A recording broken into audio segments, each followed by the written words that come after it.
এই তোমার চিঠি আইছে। চিঠি তাই নাকি? দেখি কার চিঠি? তোমার দুলা ভাইয়ের চিঠি, কাতার থেইকা। সারাদিন বিদেশ বিদেশ করো, দেখো টিকিট আইছে নি। প্রিয় শ্যালক বাহাদুর, পত্রের শুরুতে আমার দোয়া রইল। আশা করি আল্লাহর অশেষ রহমতে সহি সালামতে আছো। আব্বা এবং আম্মারে আমার সালাম পৌঁছাইবা। পর সমাচার এই যে 3 দশক আগে তোমার আফার মারফতে জানতে পারলাম তুমি নাকি বিদেশে যাইবার জন্য খুব উইঠা পইরা লাগছো। এই নিয়া তোমার আফারে বেশ পেরেশান মনে হইল। আমাদের দেশে তো ভুয়া দালাল আর বাটপারের কোনো অভাব নাই। সবকিছু ঠিকঠাক না যায় না, একবার এদের খপ্পরে পড়লে শেষে টাকা পয়সা ভিটা মাটি সব হারায়া একেবারে পথে বৈশা পড়তে হইব। তাই তোমার আফা আমারে কইল বিদেশ যাবার উপায় সম্পর্কে ভালো মন্দ জানায়া তোমার একখান চিঠি দিতে। ভাই বাহাদুর, চাকরি নিয়ে বিদেশে যাবার আগে একটা জরুরি কাজ হইল মানসিক প্রস্তুতি। মানসিক প্রস্তুতি মানে সঠিক সিদ্ধান্ত নিতে মনকে প্রস্তুত করা। তুমি আসলে কোন দেশে যাইতে চাও, সেই দেশে কাজের পরিবেশ কেমন, চাকরির বেতন ও অন্যান্য সুযোগ সুবিধা কেমন। অবশ্যই তুমি তোমার বাড়ির কাছে জেলা কর্মসংস্থান ও জনশক্তি অফিসে যোগাযোগ করবা। সেখানে এ বিষয়ে দরকারি অনেক তথ্য পাইবা। মনে রাখবা, মানসিক প্রস্তুতির পাশাপাশি টাকা পয়সার বন্দোবস্ত করাটাও সমানভাবে জরুরি। এ বিষয়ে পরিবারের মুরব্বীদের সাথে আগে ভাগেই আলাপ আলোচনা করবা। আয় ও ব্যয়ের হিসাব করবা। বিদেশে চাকরি করতে যাওয়া লাভজনক হইব কিনা সেইটাও ভাইবা দেখবা। বাহাদুর, দেশে অনেক ভুয়া দালাল আছে যারা তোমারে নানা লোভ দেখায়া অবৈধ পথে বিদেশ নিতে চাইব। কিন্তু সাবধান, এদের পাল্লায় কখনো পড়বা না। দালালের কাছে দিলে জাল পাসপোর্ট ধরাইয়া দিতে পারে। তখন মাথা চাপড়ানো ছাড়া কিন্তু আর কিছুই করার থাকবে না। এরা পদে পদে তোমারে বিপদে ফেলবো। তোমার পাশের গ্রামের সবুজের কথা মনে আছে? ওই যে যার বিদেশ যাবার সময় মরার দশা হয়েছিল, অবৈধ পথে মালয়েশিয়া যাইবার সময় সে পুলিশের হাতে ধরা পড়ল। বেচারা তো শুনছি এখনো মালয়েশিয়ায় জেল খাটতাছে। দালালের মারফতে না গিয়া নিজে কাগজপত্র জমা দিয়া পাসপোর্ট করবা। তাই সবচেয়ে বুদ্ধিমানের কাজ হইল অন্য কারোর উপর নির্ভর না কইরা নিজের কাজগুলা নিজেই করা। নিজে করলে হয়তো একটু পরিশ্রম হয়, কিন্তু কাজটা ঠিকভাবে হয়, ফলে নিশ্চিন্ত থাকা যায়।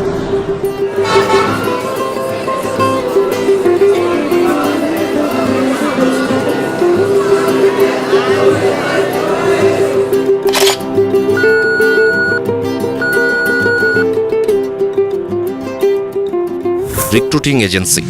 রিক্রুটিং এজেন্সি হইল যারা তোমার জন্য বিদেশে চাকরির ব্যবস্থা করবে। কোনো এজেন্সিতে যাওয়ার আগে সেইটা বাংলাদেশ সরকার দ্বারা অনুমোদিত কিনা তা ভালোভাবে যাচাই করে নিবা। ভাই, আপনাদের কাছে কি পত্রিকায় ছাপানো সরকার অনুমোদিত বৈদেশিক কর্মসংস্থান চাহিদাপত্রটি আছে? সঠিক এজেন্সির কাছে অবশ্যই পত্রিকায় ছাপানো বৈদেশিক কর্মসংস্থান চাহিদাপত্র থাকিবেন। তারপর কোনো কারণে যদি তোমার সন্দেহ হয়, তাহলে প্রবাসী কল্যাণ ও কর্মসংস্থান মন্ত্রণালয় অথবা জনশক্তি কর্মসংস্থান ও প্রশিক্ষণ ব্যুরোর সাথে যোগাযোগ করবা। কাজের প্রশিক্ষণ নেয়া। ভাই বাহাদুর, আমি নিজের অভিজ্ঞতা থেকে বলতেছি, বিদেশে দক্ষ কর্মীরা অন্যদের চেয়ে বেশি বেতন পায়, তাদের চাহিদাও থাকে বেশি। বিদেশে যাওয়ার আগে তাই ট্রেনিং নেয়া খুবই জরুরি। এই ধরনের ট্রেনিংয়ের জন্য তুমি তোমার জেলার যে কারিগরি প্রশিক্ষণ কেন্দ্র আছে সেইখানে যোগাযোগ করতে পারো। স্বাস্থ্য পরীক্ষা। বিদেশ যাওয়ার আগে তোমার শরীরে কোনো রোগ বালাই আছে কি না তা নানা রকম ডাক্তারি পরীক্ষা কইরা দেখা হইব। তুমি ভয় পাও না, নির্দিষ্ট মেডিকেল সেন্টারে গেলে সেখানকার ডাক্তার সাহেব তোমাকে সব ঠিকঠাক বুঝাইয়া দিবেন। এইখানে আর কি কি পরীক্ষা করা হইব? মলমূত্র, রক্তচাপ, চক্ষু, রক্ত, বুকের এক্সরে, সাধারণ শারীরিক পরীক্ষা। চাকুরির চুক্তিপত্র। এইবার শোনো সব থেকে জরুরি বিষয়, সেইটা হইল চাকুরির চুক্তিপত্র। কিছু জিনিস অবশ্যই এই চুক্তিপত্রে থাকতে হইব। যেমন ধরো, যে কোম্পানিতে কাজ করবা তার নাম, যে কাজগুলো তোমারে করতে হইব তার লিস্ট, তোমার মাসিক বেতন কত, দিনে কত ঘন্টা কাজ করতে হইব, ওভারটাইম করা লাগবো কি না, থাকা খাওয়া চিকিৎসার সুবিধা, অন্যান্য কি কি সুযোগ সুবিধা আছে, বছরে ছুটি কয়দিন, কে তোমার যাতায়াত স্বাস্থ্য পরীক্ষার খরচ দিবে, চুক্তির মেয়াদ বাড়ানোর সুযোগ আছে কি না, জীবন বীমা বা দুর্ঘটনার জন্য বীমা আছে কি না, এইগুলা অবশ্যই দেইখা বুইজা নিয়া তবে চুক্তিপত্রে সই করবা। একমাত্র ভিসা পাইবার পরেই রিক্রুটিং এজেন্সির টাকা পরিশোধ করবা, এর আগে না। দালালের কাছে টাকা না দিয়া নিজে গিয়া পরিশোধ করবা। দালালরা বেশি টাকা চাইতে পারে। টাকা পরিশোধের পরে অবশ্যই মনে কইরা রসিদ নিবা। এই রসিদ পরে কাজে লাগতে পারে। প্রাক অভিবাসন প্রশিক্ষণ।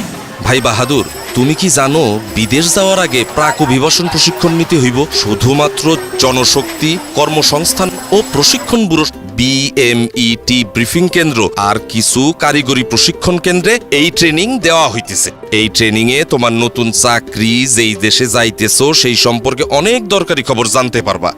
বহির্গমন ছাড়পত্র ও স্মার্ট কার্ড। বিদেশে চাকরি করতে যাইতে হইলে বহির্গমন ছাড়পত্র নিতে হবে BMET অফিস থেকে। সেই কাগজ দেখাইলে তোমার একখান কার্ড দিব BMET অফিস। এইটারে কয় স্মার্ট কার্ড। এই কার্ডের মধ্যে তোমার নাম, বাবা মায়ের নাম, ঠিকানা, কোন দেশে কাজ নিয়ে যাইতেছো সব বিষয় কম্পিউটারে ঢুকানো থাকে। ব্যাগে যে সমস্ত জিনিস নেওয়া যাবে না। বাহাদুর, তোমার ব্যাগ গুছানোর সময় মনে রাখবা চেক ইন ব্যাগ, মানে যে ব্যাগ এয়ারলাইন্সের কাউন্টারে জমা দিতে হবে সেখানে কোনো টাকা পয়সা, গহনা বা অন্য কোনো দামি জিনিস, টিকিট বা চাকুরির কাগজপত্র রাখবা না।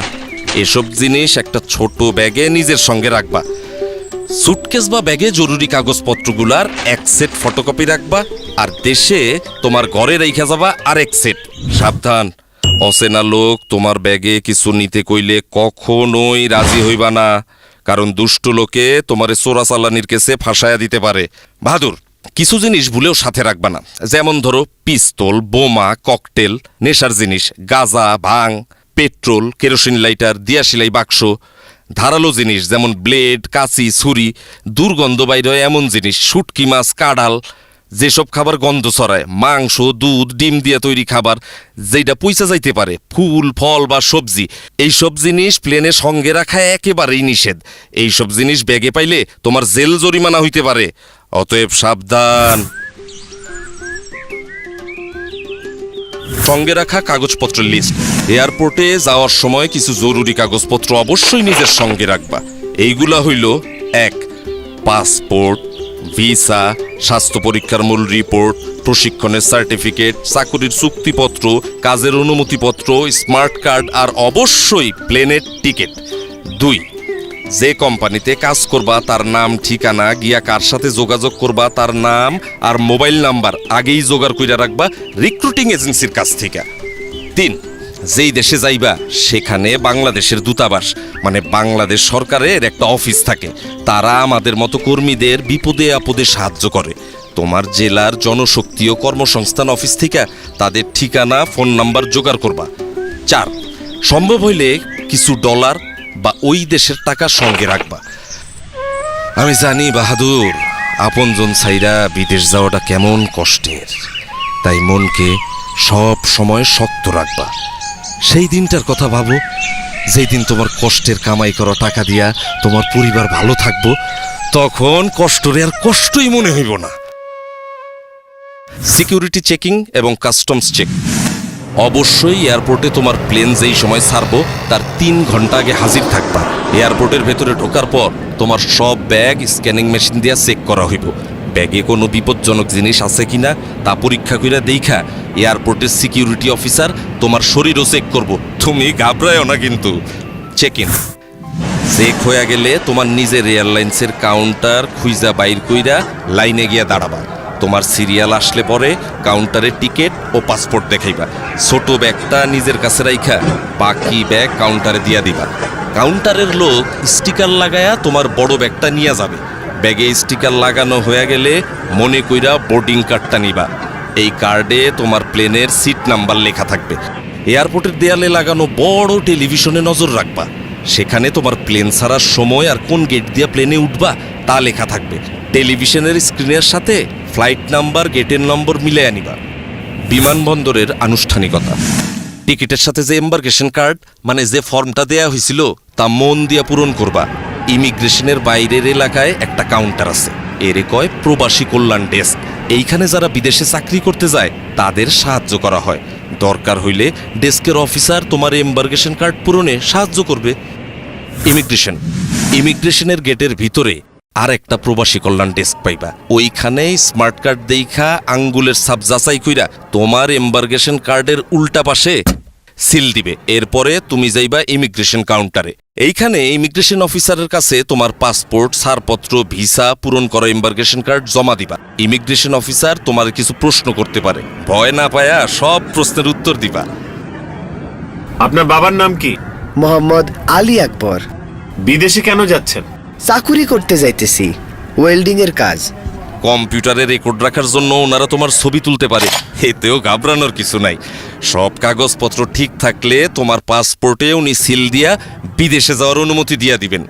এরপর টেলিভিশন দেখা নিয়া তোমার প্লেনের অন্য যাত্রীরা যেই জায়গায় বসছে সেইখানে গিয়া বসবা। বিমানে বোর্ডিং। বিমানে ওঠার জন্য ইংরেজি আর বাংলা দুই ভাষাতেই ঘোষণা দেয়।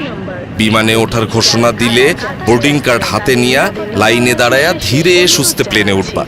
প্লেনে ওঠার পর বোর্ডিং কার্ডে লেখা সিট নাম্বার খুইজা সিটে বসবা।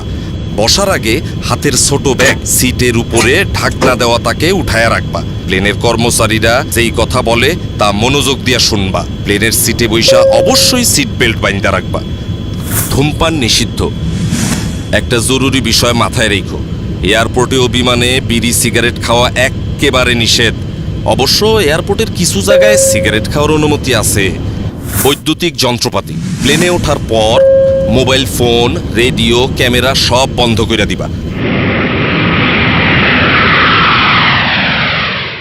বিমানে খাবার এবং টয়লেট ব্যবহার। প্লেনে খাবার ও পানি দেয়, তাই এই নিয়ে তোমার চিন্তার কোনো কারণ নাই। প্লেনে টয়লেট ব্যবহারের প্রয়োজন পড়লে ঘাবড়ায়ও না, কিন্তু টয়লেট ব্যবহারেরও কিছু নিয়ম কানুন আছে।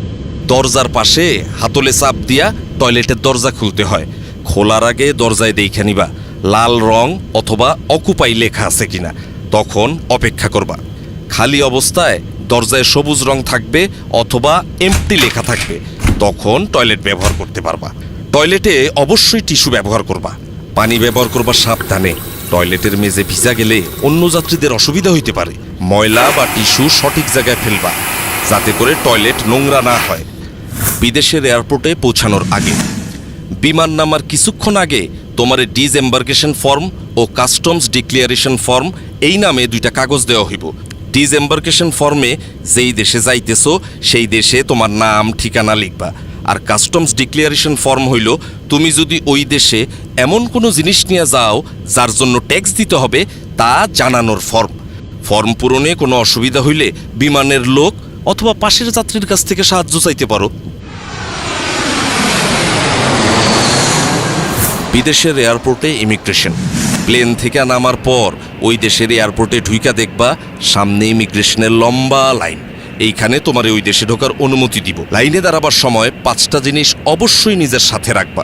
1 পাসপোর্ট, 2 ভিসা, 3 চাকুরির চুক্তিপত্র, 4 পূরণকৃত ডিসএম্বার্কেশন ফর্ম, 5 পূরণকৃত কাস্টমস ফর্ম।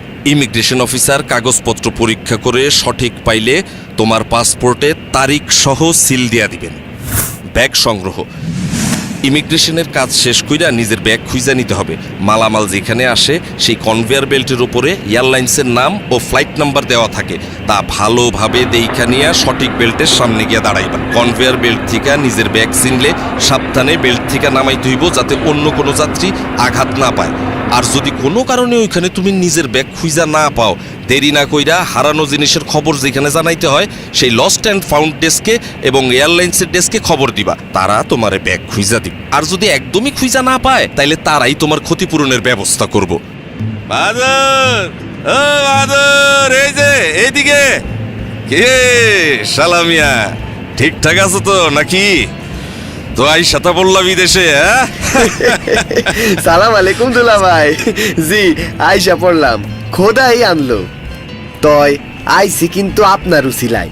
আপনি পথটা অমন গুছাইয়া না দিলে এত সহজে আইতে পারতাম না। পথ আমি দেই নাই রে পাগল, পথ সব সময়ই ছিল। আমি শুধু সেইটা তোমারে বাতলাইয়া দিছি। তোমার সৎ ইচ্ছাটাই হইল গিয়া মূল কথা। ওই যে কথায় কয় না, সঠিক ইচ্ছা থাকলে সঠিক উপায় হয়।